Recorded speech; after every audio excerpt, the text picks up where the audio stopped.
Hi, I'm Lindsay Collier from Site Solutions Worldwide. We are a dedicated team of creative professionals specializing in aspects of meeting planning services from virtual, hybrid, and live events.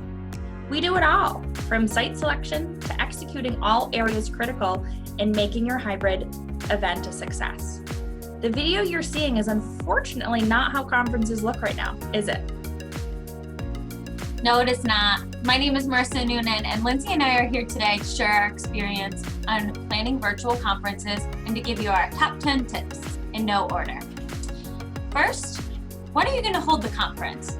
If you're trying to maintain the conference feel, we recommend keeping the intended in-person date. This will help attendees still feel like they're participating in the event. If you would like to make it a series and provide multiple dates and times for participants, then having it spread out weekly for a few weeks or monthly throughout the year will help accomplish this. So this is what needs to be determined first. Secondly, pulling together your agenda. Should we have breakouts? If so, how many, or should we stick to a general session? It's a great question. We recommend having participants change room as least amount of times as possible. This can be difficult depending on how many different target audiences you're trying to reach. If you need breakout sessions, then we recommend having tracks and keeping them in the designated track in one room for the entirety. This way, you'll have moms maybe do one day, dads maybe do another day. Some of the information will overlap, but that way your moms aren't jumping around from link to link or room to room to get the information. Third, content. Unfortunately, a virtual conference is not going to accomplish everything that you can in person, but there are still opportunities to have participant interaction. We highly recommend working with presenters on how they present and help them maintain attendee participation. This can be done with chat, the QA feature, raising hands, and polling, to name a few. That is a great transition into the fourth.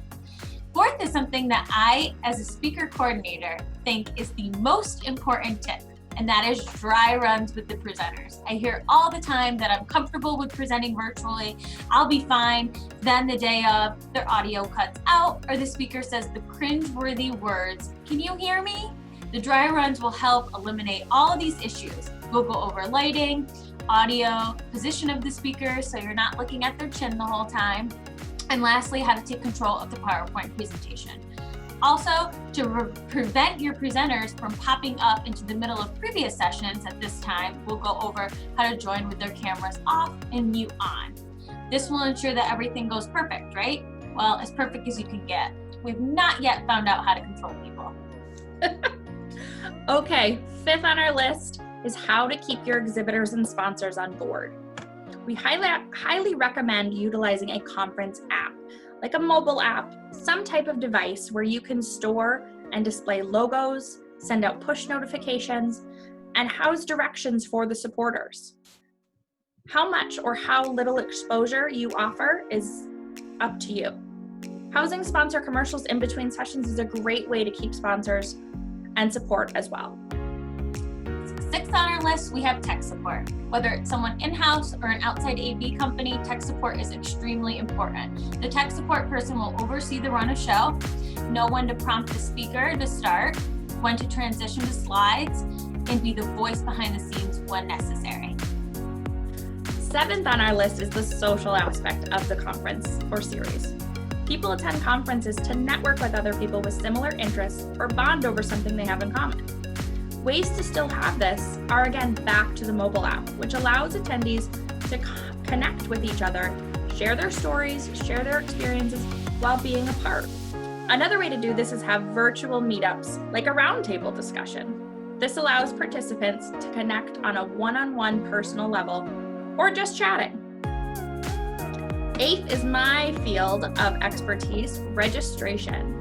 With registration, oftentimes a virtual conference can be done through a platform like Zoom or something similar, but we find it's better to do a registration through an actual registration site, something where you can collect data.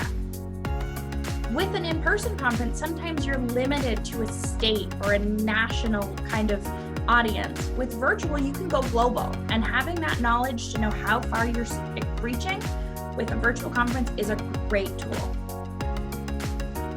on our list is evaluations. It is so important to receive feedback from your attendees. Maybe a speaker who's fantastic in person just doesn't have the pizzazz virtually. Was the day too long? Were there not enough breaks? These are all important questions that you need answers to when planning next time around. Last but not least is number 10 is to have a backup plan. The power goes out at the AV Tech's office. No worries. We have the speaker slide on another device and can quickly pull them up. The speaker gets called away last minute and cannot present. No worries. We have pre-recorded sessions of the presenter and can pull them up and no one will know the difference.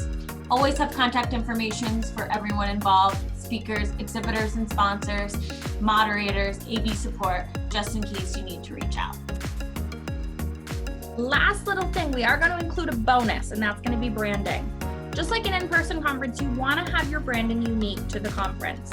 You can still do a branding base for a virtual conference.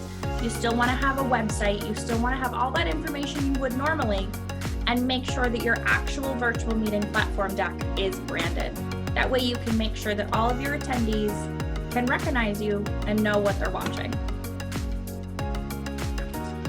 Site Solutions Worldwide is here to work with you to move your live conference to a virtual platform while building your attendee base for your future hybrid or live conferences. We're here for you. Reach us at www.sitesolutionsworldwide.com. Let us know how we can help. Thank you.